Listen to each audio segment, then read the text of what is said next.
child under the age of 2 years of age, they were kept with the mother. But over 2, they were now either in the girls, the boys, men's, or the women's. This was the boys' yard across the way there. The first part of that building would have been Mr. Ogle, the master's workplace, or his house, his own quarters, and then the boys. Just a small fact, anywhere where you see small window panes, it means that there was an inmate or a pauper. If they're slightly bigger, it was a staff member or a board of guardian's room, you know. But where you see the small little window panes. Now, this is the ceiling because we're actually getting these windows done in the dining hall, but that would have all been. This is the Portumna workhouse or poorhouse. Slightly bigger, that would have been the matron. So she had big window panes, she could look out. One of the things that George Wilkinson did, the young architect, like I said, he was only 24 years of age. It was a pretty big undertaking, like for a young man. He put these vents, you'll see them dotted around the place, to help with the flow of air going in to stop the spread of disease. I'm going to pop over here to the privy here. I'll just close that door right behind you there. Oh, thank you. Yes, so we're doing a tour of the Portumna workhouse today.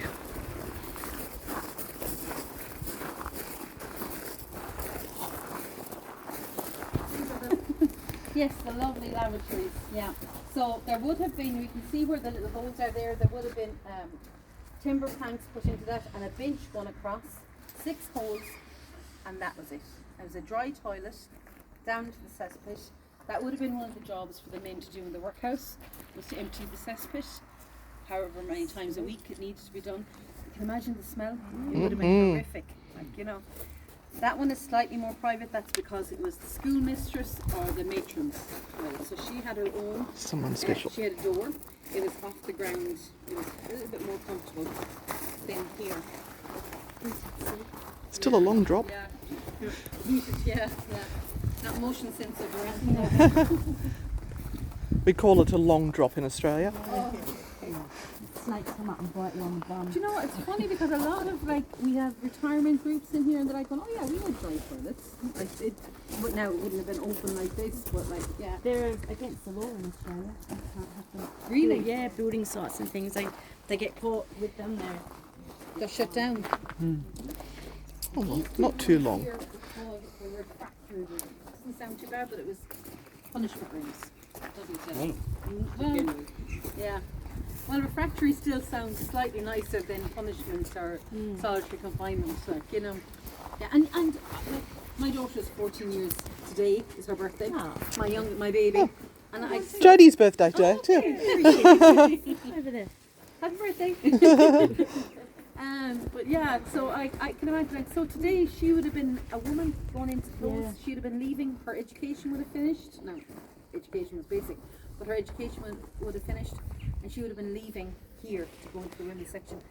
This is where they would have been put in for punishment. There was about 200 or over 200 rules that you had to abide by.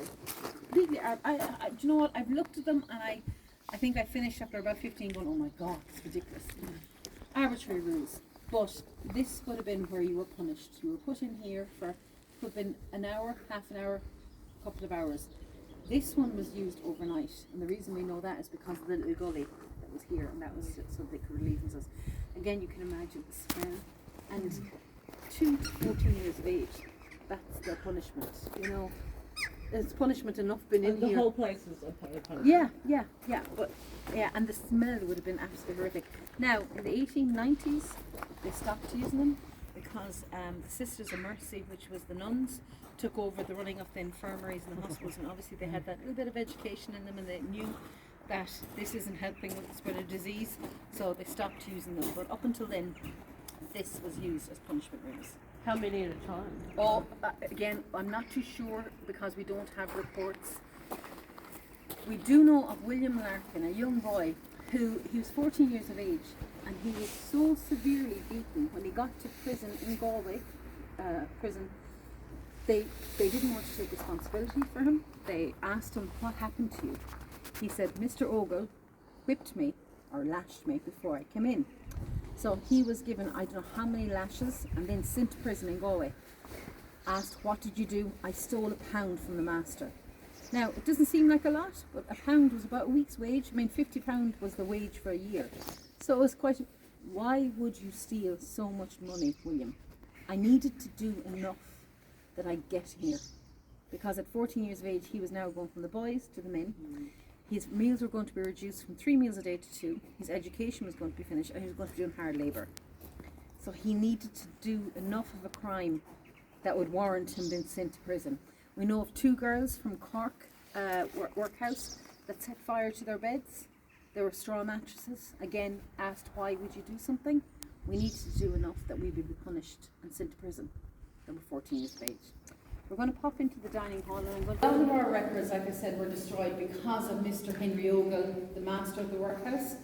He disappeared in the middle of the night in 1865. He skedaddled. So like I said to you, the Board of Guardians were made up of landlords from the area, and they didn't want to be seen as incompetent. They were wealthy, intellectual people, or so they thought. So rather than sack people, they would move them around a lot, you know. Henry Ogle was quite young. He was only 26 when he took over as master of the workhouse here. He wasn't terribly far from here, about maybe 25 miles from he grew up here. Now he was Anglo-Irish, meaning he had a British background, and his father was in the military. So he was a little bit power hungry. He came in here, and not only was he made the master of the workhouse, but unfortunately he was also made the clerk, meaning he looked after the books. So he started to cook the books. So he was saying that food was coming in here when it wasn't actually being given to the inmates. Like I said, they were known as inmates. It wasn't a prison, but you were an inmate once you were accepted into the workhouse. That was your title. So the food was so bad at Portumna Workhouse, they wrote about it in the Nina Guardian, the Limerick Guardian, and the London Times wrote about Portumna Workhouse. That's how bad it was, the food. Like I said, this was at the end of the famine. This was 1852. We should have been on 3 meals a day. We were only ever on 2 meals a day until Henry left, and then we went up to 3 meals a day. The meals consisted of, in the morning, adults were given about 3.5 ounces, slightly more maybe, of porridge called stirabout. It was an oat mixed with water. Children, theirs was half the measurement and was mixed with milk. Then children also got 1.5 slices of bread and half pint of milk in the midday after the schooling. And then all the people came back in here in the evening, and the adults had 3.5 pounds of lumper potatoes, like a soapy potato, and half a pint of skimmed milk. And that was it. There was no meat introduced until 1865, until Henry went, and then it was introduced. Henry, like I said, disappeared in 1865 in the middle of the night, and nobody knew anything about him other than we had a letter that arrived here to his wife, because he was married to the matron. He left her and the 3 kids as well. He was very good like that. Lovely. But he did write to her from Liverpool, so there was a postmarked letter from Liverpool, so that was all we knew about it. My colleague was here in 2019. He was a volunteer, and he got what we call a graw, like an urge, and he found out a little bit more, and he started researching. He found out that a man by the name of Andrew Ogle got on a boat in Liverpool and went to New York, and by the time he got off the boat he was now again Henry. And then through another lady in America, we found his grave. We found out his wife's grave, we found the kids, so we knew it was the same Henry Ogle and things like that. I will let him tell you his own story in a few minutes. But the church had nothing to do with the running of the workhouse. They weren't to have anything to do with any of the meetings that went on, the Board of Guardian meetings. In 1864, a young priest came back from the American Civil War, came in here to perform his duties because you were entitled to your last rites and all your religion and things like that. So there was mass held here. 98% of the population at the time in the west of Ireland were Catholics, so it was usually a priest that was here. He came back from America. He saw how sick the people were, and he started writing. It was him that started writing to the papers, complaining about the foods and the diet. He turned up at the Board of Guardian meetings. when he was told out, there's no church to be involved, he'd remove his collar and say, I'm here as a journalist for the London Times. So they couldn't, he was thankfully a smart man. So he was the man that kind of put the heat on and got the Board of Guardians to question Henry Ogle's books and things like that. So Henry got a little bit afraid, like I said, and disappeared in the middle of the night. But you were entitled to your masses. This was also the chapel. The girls would have come through those doors, the boys here. Whoever knows the door just under that window there and through here for the men's. It wasn't ever full to capacity, so everybody ate at the same time. But we know in other workhouses, and we have found utensils here. In other workhouses, they had no utensils.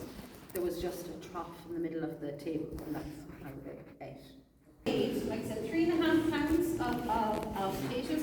They would have been put into sacks and then lowered into this pot. Oh, this is the kitchen. I didn't get to see this last time.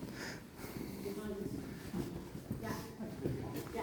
My daughter wanted that during the warm weather to look in the garden. Yeah. This floor is risen. It would have been a lot lower. Outside, you might have noticed small little arches. The fuel would have been thrown into that, and then that pot would have fitted in onto that fireplace.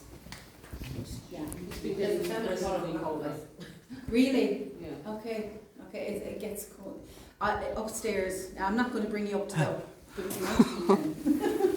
I will bring you to where the sleeping quarters are. Right. Wow. Okay. Talk about a pot of stew. Wow. Yeah. This, and I have to come in here every morning and turn on that switch. Sorry, you just see the frame of the table. That would have been one of the tables. And this is the timber that's just left up there, yeah. We've moved in here. That would have been one of the tables that they had at. Yeah. Other than out of Yeah. Sorry, my accent is very thick. So Oh no, you're not too bad. Matron's quarters. Matron's quarters. The matron had her own living room. This is her living room. Her bedroom was through those doors, and she had her own kitchen because she prepared her own food. She wasn't going to have a pauper touching her food. Again, you can see she had timber floors. It's all stone after this. Timber floors, nice big windows. She could look out both sides, the women's yard and the girls' yard. And if she wanted to, she could shut the blinds. She didn't have to look out at them. Nice blue walls. Again, fireplace. It is meant up to look a little bit like a doctor's surgery because our infirmary, which is that building out there, is not open to the public. I got into it for the first time about 2 weeks ago, caught like a child. Oh my God, I was in my element. Unfortunately, it's not accessible and free, but all this stuff was left out there, so we brought it in here. Oh wow. Yeah. A little bit about the doctor. I mentioned how that Dr. Coates and Mr. Henry Ogle, they were probably bosom buddies in the beginning, but they started to clash slightly in the end. Dr. Coates, like I said, rather than sack a person, they would just move them on. So a couple of things happened. We know of 2 ladies who died here, were turned away and died. We know of 2 babies. A little girl who was 4 months old. She didn't have a birth cert, but she had a death cert. She died from malnutrition. And we know of a little boy, 2 months old. He had a birth cert and a death cert, but his name was John Smith, in fairness. It was made up. He didn't even have a mother on his birth cert. Yeah, and he passed away as well. We know of a young girl, a young baby in Ballinrobe in another workhouse. The master was found guilty, and one of the inmates, a lady, for disposing of a child and burying it in the walls of the workhouse. You know, there were horrific crimes throughout the workhouses, like all of Ireland. But Dr. Coates was here. Now, Dr. Coates was asked to retire. So who'll take his position? My son is a doctor. So he became the next doctor. He wasn't here very long. I'm not sure if he fell off his horse, he got kicked by his horse, but he died anyway. And who else is going to become? What are we going to do now? My other son will become the doctor. Is he a doctor? Well, no, he's in the army, so it's good enough. So, yeah. So he became the next doctor. So he came home from France. He was fighting over in France. He came over and he brought a friend of his with him. His name was Archibald Christie. Archibald came back here with him and fell in love with Samuel Coates' sister. Fell in love, married her. They went on to have a son, Archibald Jr., Archibald went on to marry a lady called Agatha, who became known as Agatha Christie. Oh.